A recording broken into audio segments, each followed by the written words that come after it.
সাকিব, জি ভাই। এই দুইটা কি লেগা? এই দুইটা ভাই উপরের ভার্টিক্যাল লাইনের লেগে। তো ওপর নিচ কে এরকম? এটা উপর নিচ ভাই, একটা পাইপ আমরা নিচ দিয়ে নিয়েছি আর একটা উপর দিয়ে নিয়েছি, আর এটা তো ড্রাগ ওয়াল থাকবো ভিতরে।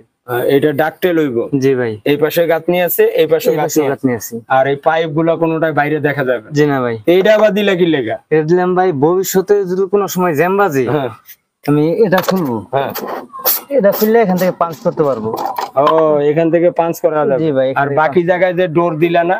বাকি জায়গায় ভাই এখানে তো পুরোটা ফ্লোর হয়ে যাবো। হ্যাঁ, এখানে ডোর দেওয়ার কোনো কারণ এটা এই যে 10 ইঞ্চি গাঁথনি হইতেছে, এটা একবারে ব্লক হয়ে এর উপরে ছাদ হয়ে যাবে। জি ভাই। ঠিক না? জি। তাহলে এখানে আর কোনো কিছু প্রয়োজন নেই। জি না। আচ্ছা, তো এই যে কাজ করলা, এতে কইরা কি সুবিধা মনে করলা?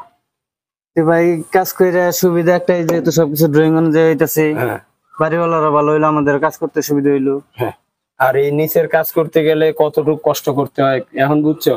তা তো ভাই অনেক হিসাব কিতাব, অনেক কিছু করে। আমাদের ওইদিকে মানে দেখতেছে সব মিলে মনে হয় যে 2% কাজ হয়, মানে এরকম করে আগে। আর সবকিছু আমরা সেনার ভিত্তি করি, কারণ সব ওই জায়গা করে যাই, এত একটু ছাড়বে না। ঠিক আছে, ধন্যবাদ। তাহলে কাজ তো ক্লিয়ার? জি ভাই, কাজ